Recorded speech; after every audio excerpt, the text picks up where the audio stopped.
écoutez Radio École. Vous écoutez Radio École, la voix de l'éducation. Chers auditeurs et vous qui, grâce à la magie technologique, nous suivez depuis votre écran, bienvenue dans l'émission Droit et Société. Aujourd'hui, dans Droit et Société, nous allons traiter un thème important, la géopolitique des flux migratoires irréguliers, dynamique, répercussions et stratégie globale pour un monde en mutation. Pour cette émission de Droit et Société, nous avons l'honneur d'accueillir Monsieur Aliou Ndong, doctorant en sciences politiques et spécialiste des relations internationales, géopolitique et migrations internationales. Monsieur Aliou Ndong est enseignant associé en sciences politiques à l'UCAD, l'Université Cheikh Anta Diop de Dakar, et tuteur au pôle CEJA de l'Université Cheikh Hamidou Kane, ex-UVS. Bienvenue dans Droit et Société, Monsieur Ndong. Oui, bonjour, Seydina Omar. Merci beaucoup de m'avoir invité donc, dans cette structure médiatique pour parler aujourd'hui une des questions de l'heure. Donc, une question, relative aux migrations internationales et à la géopolitique également, puisque la thématique donc c'est la géopolitique donc des flux migratoires irréguliers. Alors, c'est un plaisir donc de pouvoir partager aujourd'hui les connaissances, mais également, les questions qui, tournent autour des flux migratoires. Je pense qu'on aura l'occasion de revenir sur un certain nombre d'aspects et que voilà, les téléspectateurs donc vont profiter donc de ces moments donc d'échange intellectuel. Effectivement, et nous espérons que cette entrevue va permettre à nos auditeurs téléspectateurs d'explorer en profondeur la complexité de la géopolitique des flux migratoires irréguliers. Alors, M. Ndong, nos auditeurs et téléspectateurs qui nous suivent depuis l'écran sur la 106.1, ils voudraient certainement savoir les principaux facteurs qui poussent aujourd'hui les individus à choisir des voies migratoires irrégulières. Alors, merci Seydina Omar pour la question, très pertinente. Donc, pour parler de migration, il est tout d'abord nécessaire, d'identifier ces facteurs-là. Alors, quand on parle de facteurs, c'est-à-dire ce qui pousse concrètement les gens à migrer, c'est-à-dire à se déplacer d'un point A à un point B. Alors, en théorie, rapidement, on parle du paradigme des push and pull, c'est-à-dire les facteurs d'attraction et de répulsion. Bon, des auteurs comme des sociologues comme Everett Lee, ont travaillé sur la question, donc avec les théories des migrations internationales. Ils ont parlé donc il a parlé du paradigme des push and pull, c'est-à-dire push donc les facteurs de répulsion et pull donc les facteurs d'attraction. Alors, push and pull, quand on parle de facteurs d'attraction, c'est-à-dire les différents facteurs qui poussent les migrants, particulièrement les migrants qui quittent les pays du Sud, à aller migrer vers les pays du Nord, c'est-à-dire les facteurs d'attraction qui existent, l'attractivité autour donc de cette migration qui à la base ou bien qui émane donc des pays développés, c'est-à-dire des pays du Nord.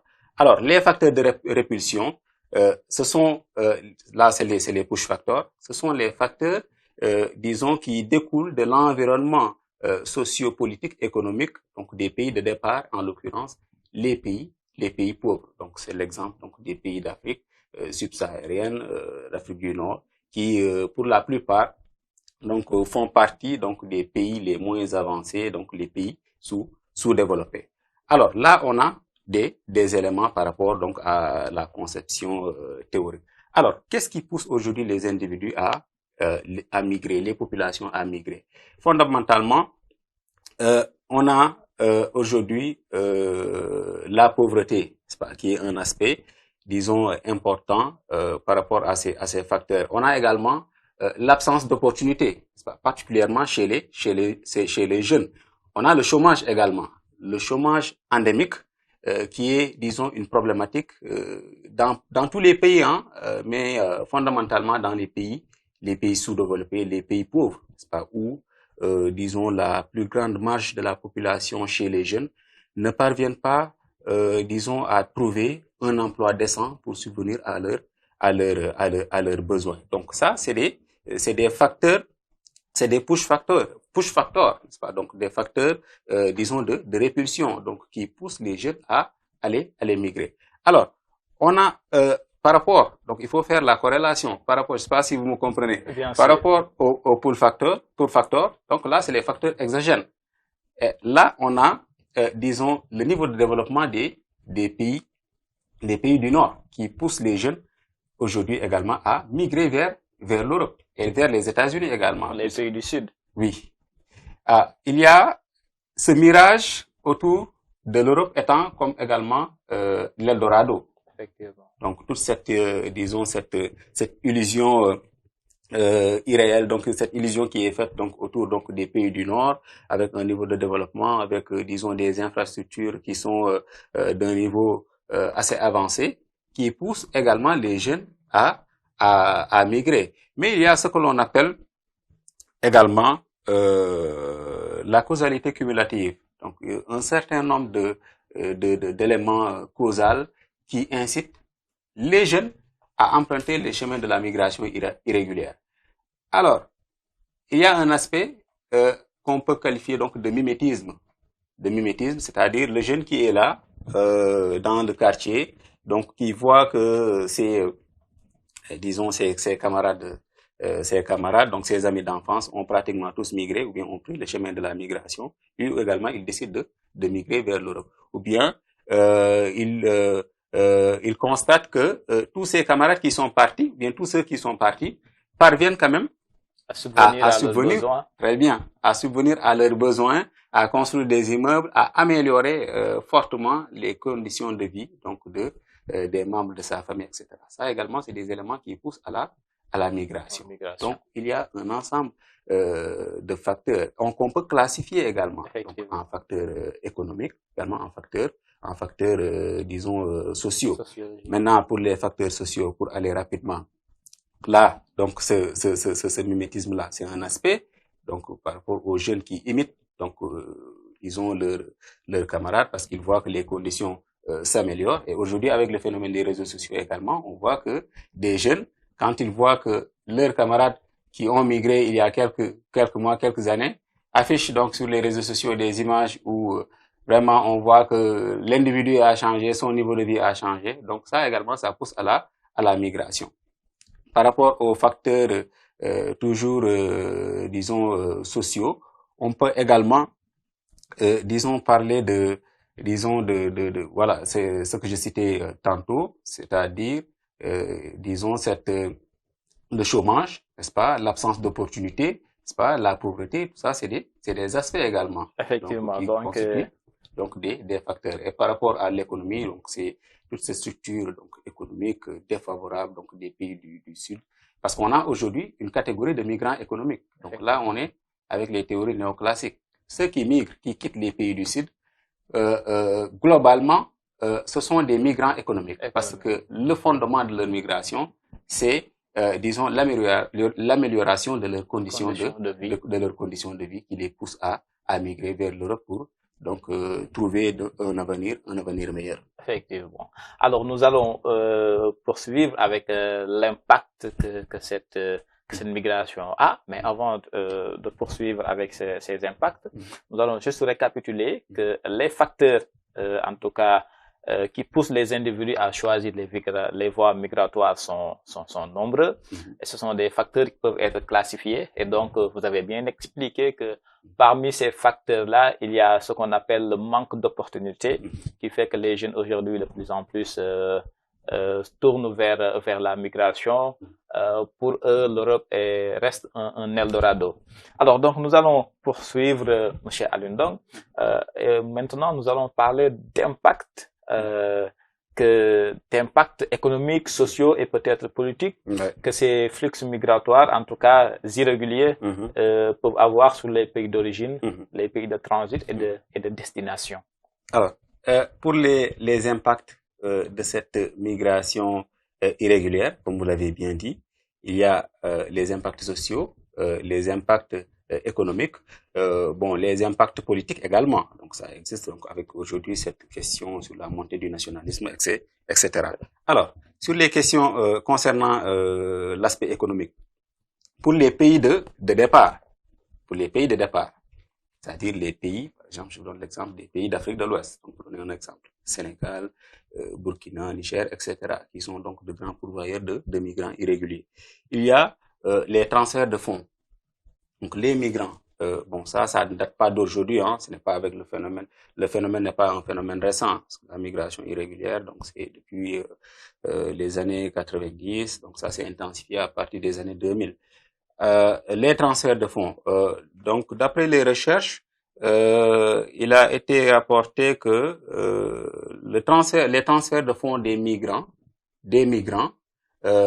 avaient dépassé l'aide publique au développement. Donc, ça, c'est énorme en termes de flux financiers. Donc là, du point de vue économique, il y a un impact que cela, disons, a par rapport donc aux pays de départ, n'est-ce pas? Il y a également un autre aspect, les investissements directs, n'est-ce pas? Donc, les migrants ne transfèrent pas seulement de l'argent pour leur famille, pour leurs petits frères, et voilà.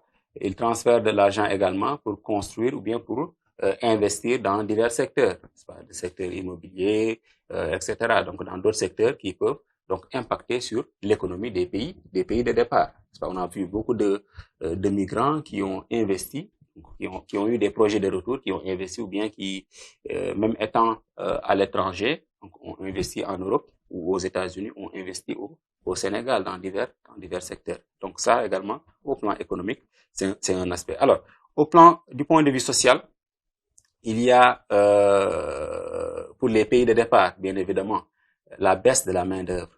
Ça, c'est un aspect qui malheureusement a touché beaucoup disons, de zones qui étaient des zones pourvoyeuses de migrants. Donc, il y a eu donc cet exode, c'est pas la rareté donc des jeunes. Donc, sur certaines localités, on ne retrouve plus de jeunes pour assurer, disons, l'agriculture, la semence, par exemple. La semence. Voilà, toute cette activité qui était exercée par les jeunes qui ont pris le chemin de la migration irrégulière. Donc, ça participe donc foncièrement à cette baisse donc de la main-d'œuvre donc au niveau donc des zones de départ. Il y a également aujourd'hui, quand on parle de migration irrégulière, on peut parler donc du phénomène le passage du Nicaragua, donc la migration irrégulière vers les États-Unis en passant par le Nicaragua. Qui est en mode aujourd'hui. Oui, qui est à la mode. Ce qu'on constate également par rapport à ce phénomène-là, c'est qu'il y a des profils de migrants qui ne sont pas des migrants qui étaient dans l'informel, mais des migrants qui ont des études assez poussées. On a parlé d'enseignants, c'est pas, qui ont abandonné leur poste pour aller migrer vers les États-Unis. Alors ça également, ça participe donc à la perte du capital humain. Donc cette main-d'œuvre qualifiée qui d'un seul coup se lève pour aller migrer de manière irrégulière vers les États-Unis. Ça également, ça pose problème du point de vue du capital humain. Alors c'est ce qu'on va appeler la fuite des cerveaux. La fuite des cerveaux, donc ça peut être pris en compte donc dans ce cas-là, et également des gens qui, disons, disposaient d'une entreprise, on peut dire ainsi, qui ont vendu leurs biens, leurs boutiques, etc., pour se rendre au pays 5 à 6 millions pour migrer vers les États-Unis en passant par le Nicaragua. Ça également, c'est disons, c'est un problème du point de vue de la perte du capital humain. Alors, pour les pays d'origine, il y a la disponibilité, n'est-ce pas, de la main-d'œuvre. Parce que les pays d'origine, les pays d'accueil, si on prend l'exemple de l'Espagne, de la France, de l'Italie, Espagne-Italie, qui sont les plus grands pays d'Europe récepteurs donc de migrants irréguliers, donc avec le passage Ceuta, Melilla, ces pays-là, à travers donc l'exploitation des champs agricoles, ont besoin de cette main-d'œuvre et ont toujours bénéficié de cette main-d'œuvre qui a toujours été une main-d'œuvre bon marché. Donc la main-d'œuvre venant de l'Afrique subsaharienne a toujours été une main-d'œuvre bon marché parce que les nationaux, que ça soit italiens, français, ou espagnols. Il y a certains, certains métiers donc que les jeunes nationaux refusent de faire parce que ça ne paye pas bien. Un migrant qui quitte le Mali, le Sénégal, peut être payé à 300 € le mois. Donc, il ne va pas hésiter quand il va arriver en France ou bien aux États-Unis ou bien en Italie ou en Espagne, il ne va pas hésiter à prendre ce travail-là. Maintenant, le national, lui, il va refuser parce que voilà, déjà, il peut bénéficier d'aide. En plus, il peut trouver un travail meilleur que ça. Donc, c'est ça également. Donc, du point de vue donc disons de l'impact, ce que tire concrètement l'Europe, les États-Unis de cette migration irrégulière. Et pour les États-Unis également, même si il y a cette volonté de fermer les frontières, cette main-d'œuvre, ils en ont besoin parce qu'il y a même des entreprises que vous allez trouver aux États-Unis qui ferment parce qu'ils n'ont pas donc assez de main-d'œuvre disponible donc pour assurer donc les tâches. Effectivement. Alors nous allons donc récapituler de façon simple, j'avais dit. Donc parmi ces impacts-là, il y a un impact assez important que vous avez souligné dès le début de votre propos, c'est la contribution de la diaspora dans les pays d'origine. Donc ce sont tous ces migrants-là qui vont aller soit en France, soit en Espagne, soit en Italie, donc qui constituent une diaspora. Et vous avez donné une statistique qui est importante. La contribution de cette diaspora-là, par rapport aux pays d'origine dépasse dans certains pays l'aide au développement. Et ça, c'est colossal. C'est dire combien la diaspora, en tout cas, contribue financièrement dans les pays d'origine.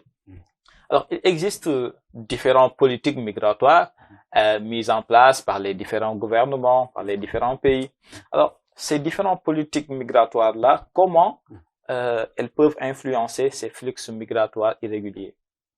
Alors, merci Seydina pour la question. Je pense que là, on est en train de rentrer concrètement dans ce que l'on appelle la géopolitique des flux migratoires. Effectivement. Parce que quand on parle de géopolitique également, bon là, c'est important d'éclaircir un peu. Si on prend l'exemple de Pierre-Marie Gallois ou bien de Yves Lacoste. Yves Lacoste, lui, parle de rivalité de puissance, la géopolitique. Donc, c'est les rivalités de puissance, n'est-ce pas? Donc, autour, donc, disons, des territoires, donc, où plusieurs acteurs, n'est-ce pas, vont compétir, entrer en compétition, n'est-ce pas, pour faire prévaloir leurs intérêts. Et ce n'est pas seulement disons, les acteurs, l'État, entre les États, cette rivalité. C'est également entre les acteurs illégaux, donc les mouvements, les groupes armés, n'est-ce pas, les mouvements sociaux, voilà, entre autres acteurs qui peuvent, disons, entrer en compétition. Alors, pour la question, l'Europe a, depuis la prolifération puis le développement de ces flux migratoires irréguliers, c'est faire un peu d'historique, entre 2000 et 2010. Donc, on a assisté à une montée en puissance de la migration irrégulière, plus particulièrement 2005-2006. Donc, le phénomène avait foncièrement repris. C'est entre 2010 jusqu'à 2015 ça que il y a eu une certaine stabilité, n'est-ce pas, des flux migratoires. Alors, qu'est-ce que l'Europe a fait en termes de politique migratoire, a développé en termes de politique migratoire pour stopper ces flux migratoires irréguliers venant d'Afrique? L'Europe a mis en place, disons, une agence. Bon, ça, je vais y revenir. Bon, là, je vais parler seulement disons, de l'impact, c'est ça? Effectivement. De l'impact.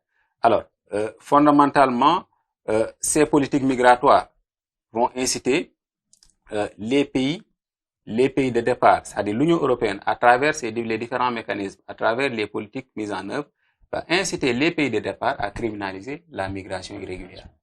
Donc ça, c'est le cas, on a vu ça avec le Niger. Donc le Niger, qui est disons, taxé d'être un sentinelle de la migration irrégulière, où l'Union européenne a concentré, disons, ses actions pour stopper donc ces Voilà, ces migrations. Donc, parce que c'est un passage important pour ceux qui passent par le Niger, l'Algérie, la Libye, et puis faire la traversée. Et donc, l'Union européenne a piloté à travers donc la délégation de l'Union européenne, a piloté donc ce programme-là qui a beaucoup insisté et incité, du moins, le gouvernement nigérian à criminaliser la migration. Alors, quand la migration irrégulière a été criminalisée au Niger, donc ça a eu des répercussions par rapport au traitement qui était affligé donc aux personnes qui circulaient donc au sein donc de l'espace ouest africain, parce qu'on a eu des conséquences comme des violations qui sont qualifiées donc de violations des droits humains, des emprisonnements, des tortures, etc. Des individus qui circulaient dans un espace où ils appartiennent, ont été arrêtés, ont été emprisonnés et ont été torturés. Donc, et c'est paradoxal par rapport aux dispositions de la CEDEAO sur la libre circulation des personnes. Vous ne pouvez pas être sénégalais, passer par le Niger et on vous considère comme un migrant irrégulier. Vous êtes arrêté, emprisonné, parfois même torturé. Alors, la criminalisation donc de la migration irrégulière également, à partir sous l'influence des politiques étrangères, des politiques européennes, avec cette externalisation des politiques migratoires, a également favorisé la prolifération des routes migratoires. Donc les routes migratoires, parce qu'il y a les passeurs qui sont dans le trafic illicite de migrants, qui a été également, criminalisé, toute cette activité-là, qui était au départ, qui était donc une activité lucrative qui se développait, n'est-ce pas? Les routes migratoires vont devenir de plus en plus nombreuses, que ces passeurs-là vont essayer de trouver des raccourcis pour pouvoir bénéficier donc de cette économie criminelle et pour pouvoir donc faire passer les migrants par divers chemins, donc passer par l'Algérie, puis la Libye et puis rejoindre l'Europe. Donc il y a eu la criminalisation de cette migration irrégulière-là, qui a été pilotée par l'Union européenne, et dont le théâtre des opérations, en tout cas, s'est fait constater au Niger, a eu comme conséquence principale le développement de stratégies par les migrants et les passeurs. Donc, c'est ce que vous êtes en train d'expliquer. Oui, les itinéraires, ce qu'on appelle donc les itinéraires de la migration, donc ont multiplié. Parce que l'individu, quand tu l'empêches de passer par un chemin, il va essayer de trouver un raccourci. Effectivement. Parce qu'il y a de l'argent derrière. Pour les passeurs, il y a un double intérêt pour les acteurs. Pour les passeurs, il y a un intérêt parce que c'était à combien? Ils gagnaient, je pense, 3 millions en... Voilà, c'est bon. Là, je ne peux pas m'avancer sur les chiffres, mais c'est des chiffres énormes, hein, ce que les passeurs gagnent. Maintenant, le migrant également, lui également, il va suivre. Donc, il va tout faire. Déjà, en amont, il y a la préparation donc du projet migratoire. Le migrant essaie de tout faire pour disposer de ressources suffisantes pour faire sa migration. Maintenant, ils vont pas hésiter à payer pour aller rejoindre la Libye. La Libye, donc ça, c'est le corridor donc du Sahel. Il y a un autre corridor, je pense qu'on va y revenir, un autre corridor passant par la mer. Et donc ces politiques migratoires, l'influence que ces politiques migratoires ont, donc on peut les identifier par rapport à ces itinéraires qui se sont multipliés, également par rapport à cette criminalisation de la migration irrégulière, qui a fini donc par rendre donc cet espace ouest africain sahélien donc un espace où les questions donc des droits humains donc sont revenus avec des traitements qui sont affligés à des individus qui circulent, qui n'ont plus le droit de circuler dans leur propre espace. Donc on parle de gestion policière donc des migrations ou de la militarisation de la gestion des migrations. Effectivement, donc c'est clair, comme vous l'avez dit, je l'ai dit tout à l'heure, il y a la criminalisation aujourd'hui de la migration irrégulière qui cause en tout cas d'énormes problèmes aux pays européens. Donc cette criminalisation de la migration a eu comme exemple patent le Niger, et que donc la conséquence est que les passeurs qui gagnaient beaucoup d'argent avec cette migration-là vont essayer de développer d'autres stratégies, de trouver d'autres chemins, et que aussi il y a une autre conséquence qui est importante, dire la non-observation des droits humains dans cet espace-là, puisque maintenant, avec cette criminalisation-là, chaque individu qui peut passer peut être considéré comme étant un migrant irrégulier, et que donc peut subir des tortures, des menaces, et que donc vous êtes revenu en tout cas sur tous ces phénomènes-là. Alors nous allons avancer. Quand on parle de migration irrégulière, on ne peut pas ne pas parler aujourd'hui d'une typologie, en tout cas d'individus, de groupements qui entrent en jeu quand on parle de géopolitique, parce que ce n'est plus un problème entre État et État. Il y a des mouvements sociaux, des mouvements irréguliers aussi qui entrent en jeu et qui ne permettent pas aux États de bien faire le travail. Alors, le rôle des réseaux de trafiquants dans ces flux migratoires irréguliers, quel est ce rôle? Alors, les réseaux de trafiquants, donc eux, ils sont dans ce que l'on appelle, disons, l'économie criminelle. Donc, c'est des activités illicites donc ces réseaux développent pour, disons, gagner de l'argent, donc des activités lucratives. Alors, c'est des activités illicites qui sont réprimées par les lois au niveau national, au niveau international. Il y a ce que l'on appelle la criminalité transnationale organisée. Et donc le trafic, donc de la traite des personnes, voilà, donc fait partie donc de ces criminalités transnationales organisées. Alors eux, ils développent, bon, je l'ai abordé il y a quelques instants, ils développent donc des stratégies pour contourner, disons donc la force publique, n'est-ce pas, la puissance publique est là présente pour faire passer de manière illégale, n'est-ce pas, les migrants. Donc, leur faire passer les frontières, parce que pour passer, disons, franchir une frontière, il y a un certain nombre de procédures, n'est-ce pas, à respecter. On ne peut pas quitter le Niger, passer par le Tchad qui n'est pas membre de la CEDEAO, passer par l'Algérie, sans pour autant passer par des formalités administratives. Donc, il le faut nécessairement. Maintenant, ils sont dans cette activité illicite, donc ils font passer les migrants par le désert, donc pour, disons, gagner donc en gain. Et c'est un phénomène, ou bien c'est une activité qui favorise aujourd'hui tout ce drame qui se passe donc dans le Sahel et donc sur les corridors migratoires. Parce que il a été rapporté, bon, pour ça également c'est vérifiable avec les documentaires, donc des migrants qui ont été abandonnés dans le désert. Parce que ce qu'ils font, ils peuvent prendre des migrants sur un itinéraire de 500 km par exemple, ils peuvent rouler les 100 km, les abandonner et puis faire demi-tour. Ça leur permet donc disons, de faire des économies en termes de carburant et puis de ne pas prendre plus de risques, donc d'être interceptés, n'est-ce pas?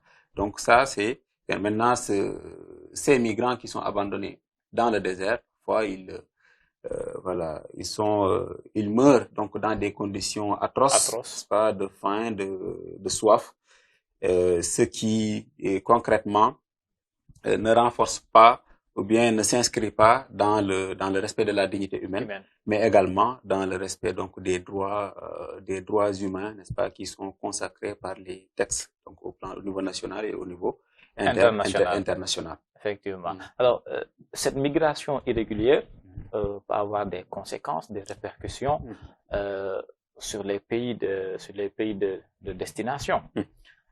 De plus en plus dans les médias, lorsqu'il y a un incident, un attentat, l'on va dire que voilà, ce sont des migrants, voilà, et ça a toujours créé des problèmes. Ouais. Alors je voudrais aussi savoir, et nos auditeurs et téléspectateurs aussi qui nous suivent voudraient savoir comment aujourd'hui ces répercussions des flux migratoires irréguliers affectent la sécurité nationale des pays de destination. Alors, vous l'avez un peu abordé en parlant, disons, de la sécurité nationale des pays d'accueil. Ça nous interpelle sur le profil des migrants, c'est-à-dire ceux qui passent par les chemins de la migration irrégulière. Parce que vous savez, que ça soit en Europe ou aux États-Unis, ils ont, disons, un système d'information et de renseignement assez avancé sur les individus. C'est pas que vous quittez, que vous soyez donc quelqu'un qui, dès que vous êtes impliqué dans des activités illicites, parfois vous êtes fiché. Et donc, pour traverser leurs frontières, c'est un peu difficile. Alors, le profil des migrants, eux, leur grande donc souciance, c'est qui est ce migrant donc qui qui traverse les frontières de manière irrégulière.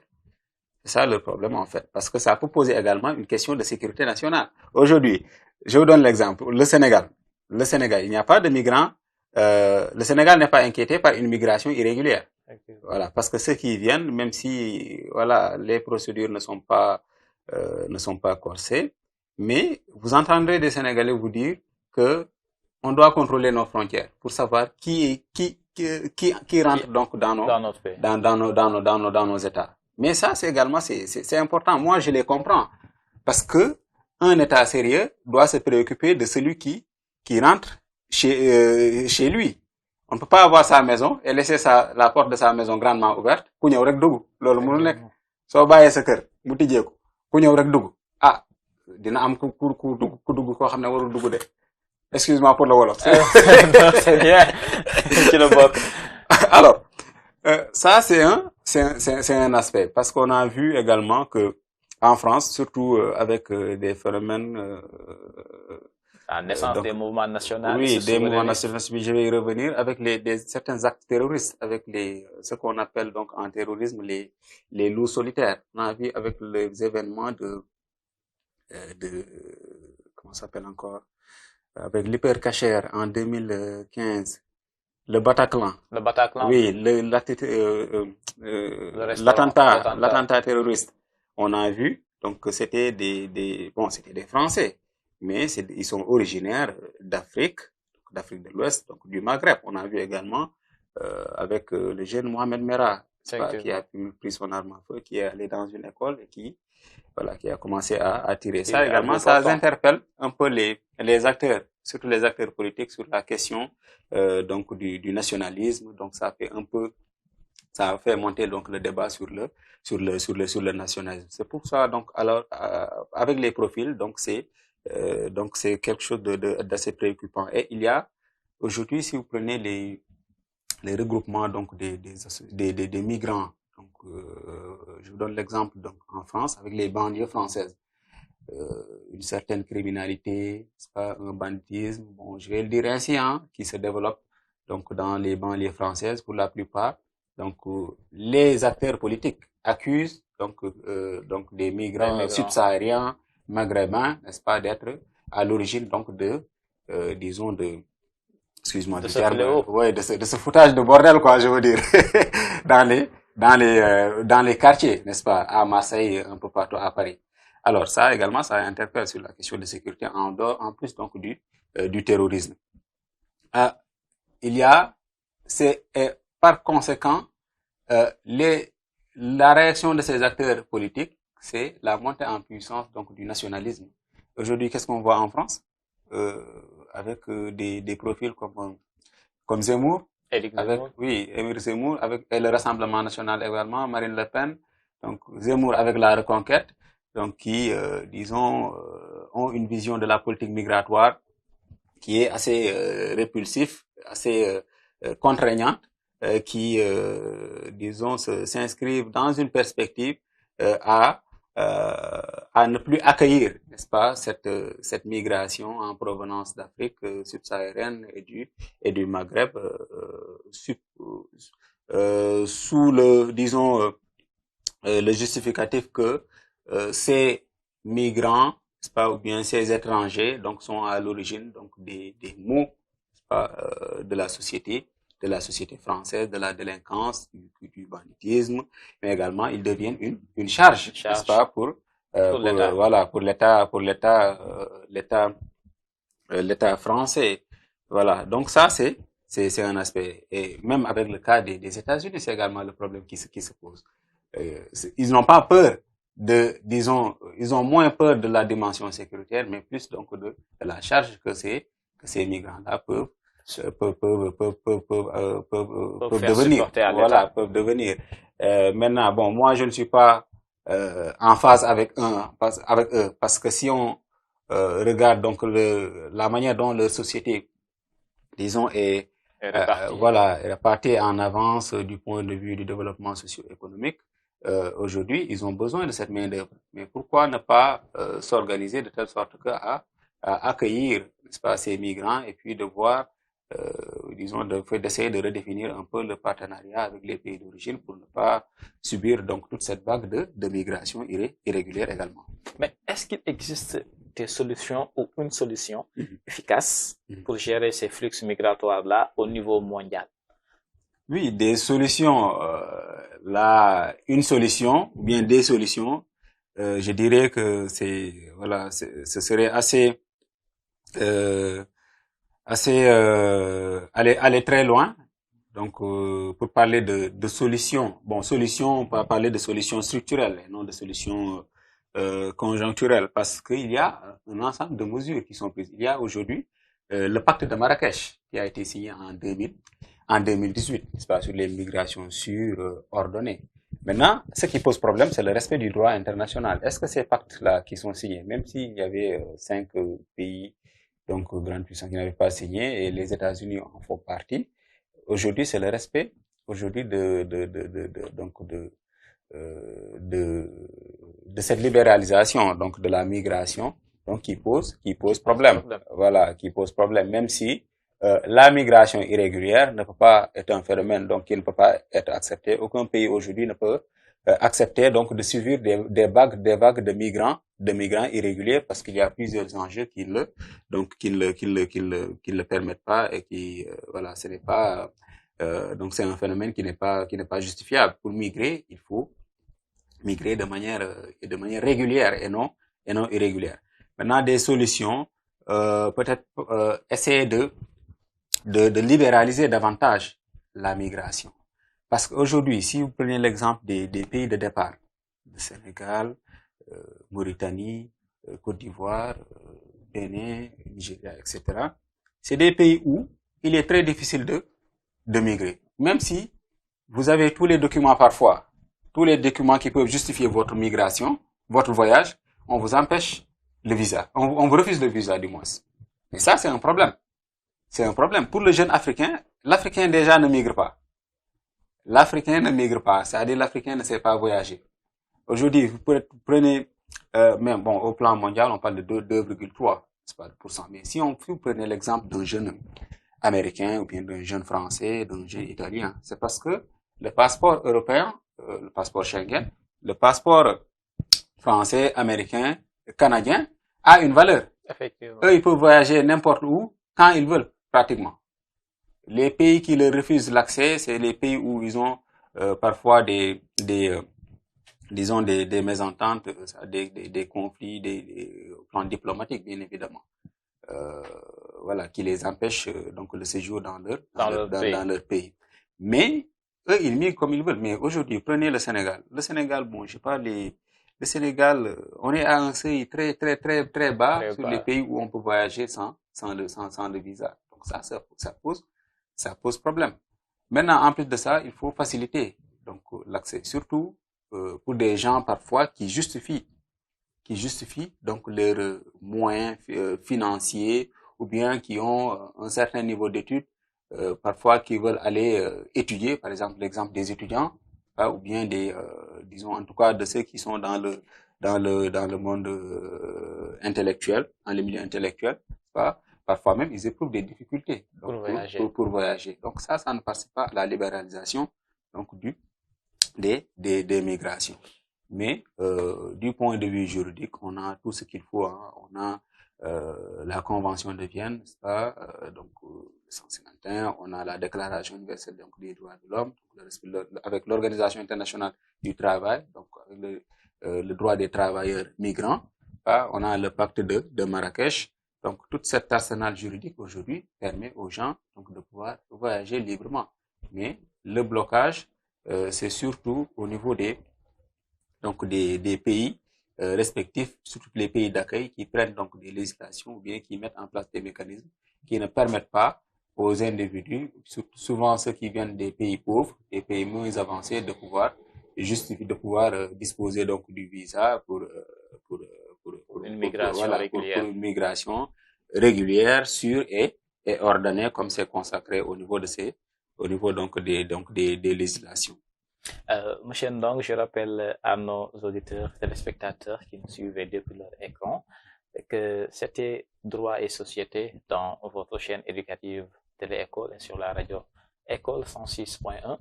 Nous arrivons malheureusement au terme de notre émission.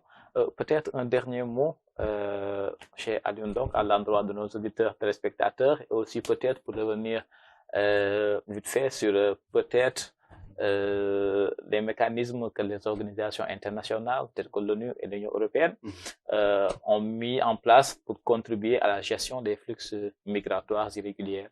Alors, rapidement, pour ces mécanismes-là, s'agissant de l'ONU, on a l'Organisation internationale des migrations. Donc, c'est l'organisation donc des Nations Unies en charge des questions migratoires. C'est pas donc l'ONU qui a disons des représentations un peu partout donc dans le monde.